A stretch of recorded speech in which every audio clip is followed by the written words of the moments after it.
Alright, we're going to talk some more Tomb Raider. We're going to finish up this first archive with issues 11 through 15. So we're going to talk about 3 stories today. They were originally, when they first were collected in Tomb Raider Volume 3, Shangri-La, I believe is what it was called.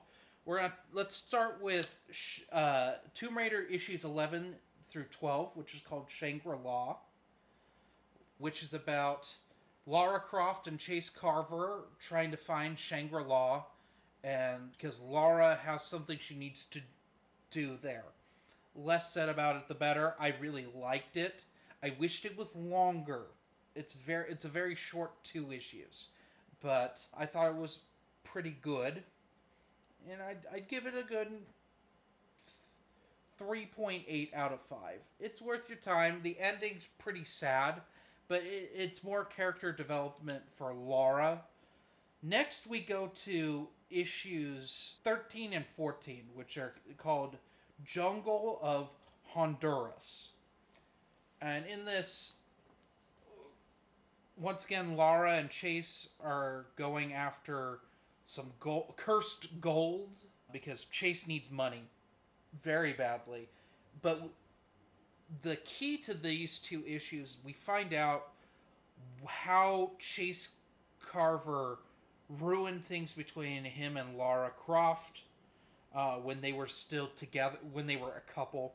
He screwed her over on a level only surpassed by Han screwing Lando over in Rebel Dawn. And, in some ways it's worse because they were lovers. And Lara really... Chase Carver was who she ended up with after she lost her fiancé and parents in this timeline, in the Top Cow timeline, when they all got in the plane accident and Lara was the only one that survived. So she was at a very dark place when she met Chase Carver, and she loved him. She genuinely loved him, and he really screwed her over. And this is about Chase Carver's redemption. I will spoil this because the next issue and the subsequent issues kind of depend on this. He sacrifices himself to save Lara. It was very emotional. It was very well done. The only thing is I wish there was at least another 1 to 2 more issues on this to really flesh this story out. But I get why they didn't want to do that. That's how it would be done now, and it'd probably be too much, but I don't know. I give this a good solid 4.5 out of 5. It's worth your time to check this story out. Next, we got issue 15, which is a one-shot called Without Limit.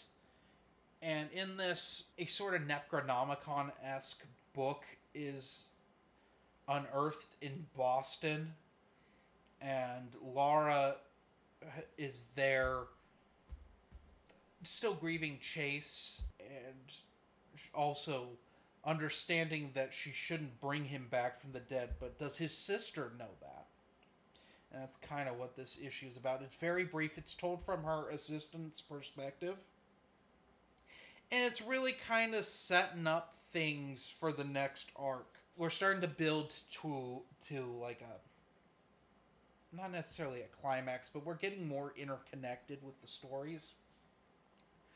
Because early on, they were kind of not really connected, but now we're starting to be like, okay, we need to have an overarching narrative, and this issue really is the beginning of that, I believe. I would rank this one a good 4.5 out of 5 as well. It's well worth your time to check out. So, anyway, have a nice day.